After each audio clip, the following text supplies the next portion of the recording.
Welcome to the Best 5-Minute Wine Podcast. I'm your host, Forrest Kelly.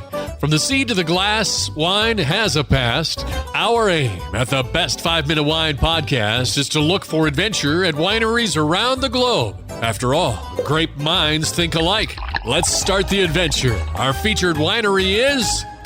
We continue our conversation with Barry Hoos, COO of Lakeridge Winery Vineyards. Looking at your location in Florida, it looks like you're just a few miles northwest of the Magic Kingdom of Orlando. Yeah, we're northwest about 20 minutes, 30 minutes, depends on how you get here. The turnpike comes within a couple of miles of where we're at out here. It's hilly. It's a beautiful area. That's why this land was selected for the vineyards. This area of Florida just really lent itself to a great production. It's been very good for us. I love to hear that. It's great when a business actually does some research and design before they ever open the doors. Sounds like you've picked your location for a reason. How many acres is the property? We have 127 acres, yes, right here. The vineyards, there's about 70 acres of actual vineyard. The rest of it is for buildings and barns and things like that. We have a second retail location at St. Augustine's called San Sebastian Winery. We do our port there, our barrel room, and our port bottling is there. We do have tank space there. We actually have probably 25,000 gallons of wine there right now being stored. And then we have vineyards up in the Panhandle. The winery started originally up in the Panhandle around the Tallahassee area in the early 80s. We have 450 acres of land up there. I believe about 110 acres of those are in vineyards. And then we contract with smaller vineyards throughout the state to kind of diversify the crop. We don't, we get so many storms here and hurricanes and high winds. We're producing and or buying grapes throughout the state and some in South Georgia. Whether it's food, cars, or houses, we're always looking for that wow factor. I still remember seeing my wife the first time in her wedding dress. So when people come up to your winery, can you tell me your wow factor? It's a big property. I think people are very surprised, first of all, that it's hilly. And when they pull into the property, it's kind of a Tuscan design building and layout of the property. And the vineyards surround the property on all sides. So when you drive up, you see a large open grass area and fencing that leads up to the large building that is the winery. People from all over the world come to visit us here because Central Florida is a very tourist-driven area. We hear a lot that it reminds them of Europe. Looking over the hillside, seeing the vineyards, seeing the style of building that we have, it's very reminiscent of things that you would see in Italy or France or things like that. So that's probably the biggest surprise, that people are just shocked that something like this exists in this area and that it's so large. We do have an outdoor area with large oak trees where we have music and a food court and an outdoor wine bar that goes on every weekend from noon to 4 on Saturday and Sundays.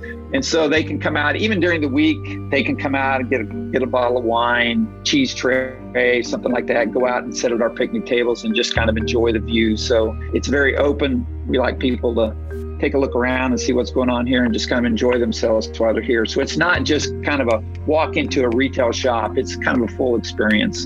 And with those experiences, did you have to change much with COVID? We did. Our total volume of sales kind of remained the same. It just switched. We were wholesaling a lot, of course. Everybody's at home buying their wine at the local supermarkets rather than coming into the store. So our volume was kind of the same, but we don't sell the same wines in wholesale that we do in retail. So a lot of our specialty wines, like our sparkling and our ports and things, we don't wholesale those. So we had to really gear up and try and get in more glass and bottle a lot of our staples, our main red and our white and our blush that we sell mainly through wholesale. We had to bottle lots more of that and get us ready. So that was going on in the wholesale world and in our production schedule. At the same time, our retail shops, for a small period of time, were almost shut down. We did stay open the whole time, but at our location at St. Augustine, we have a bar and a restaurant on the top of the building. Of course, that had to shut down. Normally our tours last about an hour, where we do a guided tour. They go in and they watch a short film on the history of the winery. And then a guide takes them around. They see the tank room and they see the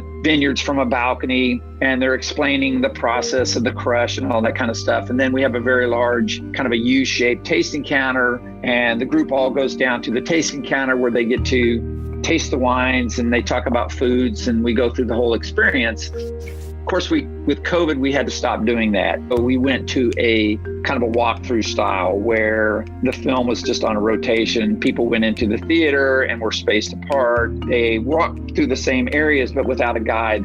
And then we had individual tasting stations where just your group would go to a counter and not be close to other people.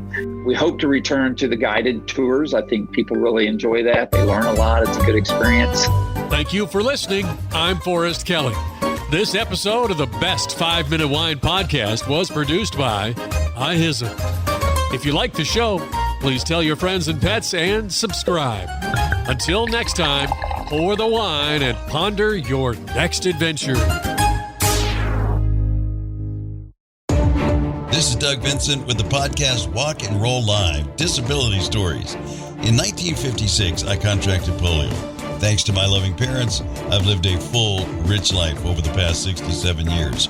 Join me as I share my journey and uncover inspiring stories of resilience. This podcast is a platform for survivors of disability and those who champion services for the disabled community. Tune in on Spotify, iHeartRadio, iTunes, whatever your favorite podcast platform is. Let's walk and roll together on this incredible journey of strength and empowerment.